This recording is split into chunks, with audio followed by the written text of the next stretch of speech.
Welcome to another edition of Firms Consulting Podcasts. Today is going to be a short podcast discussing some tips for how to write a better resume. So one of the consistent problems I find with candidates is that when we receive a resume from them, we've got to teach them how to write their resumes as accomplishment-driven resumes. What's an accomplishment-driven resume, right? Well, let me first give you an example of a non-accomplishment-driven bullet in a resume. A non-accomplishment-driven bullet in a resume would be something such as responsible for helping team compile data on cost reduction exercises and modeling the analysis to present summaries for partners. That's a non-accomplishment-driven bullet. An accomplishment-driven bullet would be something along the lines of manage data collection over 2 weeks during the cost reduction phase project for a $23 billion pharmaceutical client, and as a result of changes to the modeling, found $2 million of additional benefits that the client had double counted. Right? You can see the differences. Now, let me give you an example of how you can figure out you are doing the latter, which is what you should be doing, and you are not doing the former, which you will never ever impress anyone with if you put into your resume. Here's a very important, simple idea that you need to internalize. Pay attention to the idea because it's a very simple idea, but it's a very powerful idea. Whenever I look at someone's resume, and I look at a lot of resumes, maybe in a day I'm looking at about maybe 6 resumes that I've been working on for the past few months, the past few weeks. I'm also looking at 6 new resumes. About half of them would be new resumes that I'm editing, and another half, 3 of them would be people that want to be interviewed to join the firm's consulting process. So one of the simple rules of thumb I use is something called the base salary versus bonus salary discussion. When I look at your resume, right, I classify a bullet point activity into a base salary or a bonus discussion. Is what you have done in that bullet point going to earn you your base salary or your bonus? Now, think about this very carefully because it has profound implications for your bullet. Let me give you an example of something, another example. Right? So I spoke to an Australian guy, very nice guy from Accenture, and he was telling me about how he helped develop a strategy for a huge telecoms company and how it was one of the largest strategy projects for the firm, and he was managing 23 people to do it, so it was an accomplishment for him. And I asked him a very simple question. When you sat down with a partner before the project, was his expectation that you would do this? And he said, yes. Now, very simply put, if you meet expectations, how in the world can that be an accomplishment? If you meet expectations, you are doing what is expected of you. If you do what is expected of you, you are earning your salary. If any bullet in your resume is something that allowed you to earn your base salary, you need to ask yourself very carefully why someone would hire you if you just did what was expected of you.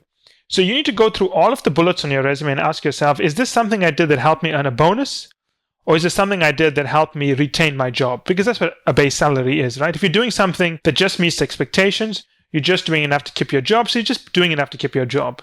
That's the way you need to look at the bullets on your resume. Now, granted, some of the bullets in your resume will be base salary bullets. For example, maybe you put together a training program that you were asked to do by a partner, but as a result of the training program you put together, many more consultants got promoted as a result of the way you trained them. So the base salary part is you put together the training. The bonus part is the fact that more people got promoted.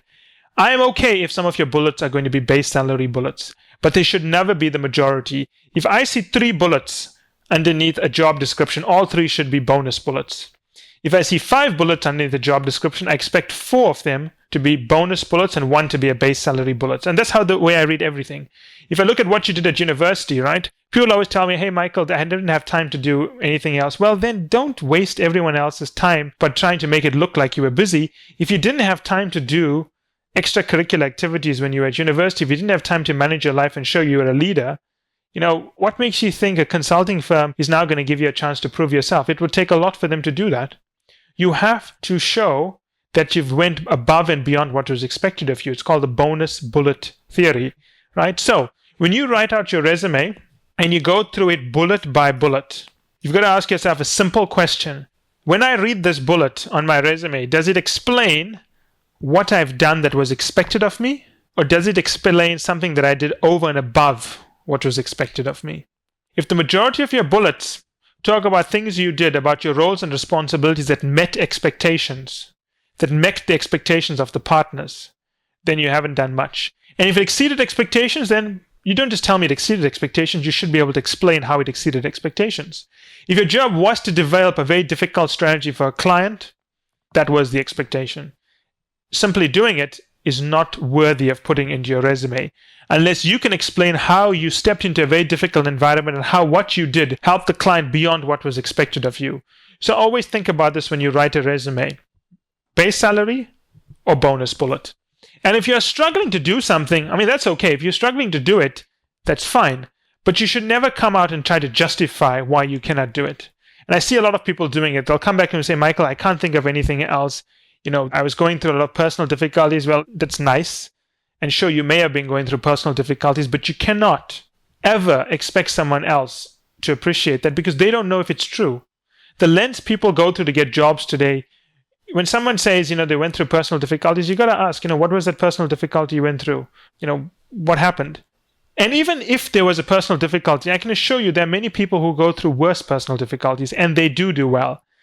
And when you're about to present a reason why you couldn't do these things, always ask yourself, not how does this reason look just comparing your own profile, but how does this reason look compared to other people who went through equally difficult things and did much better?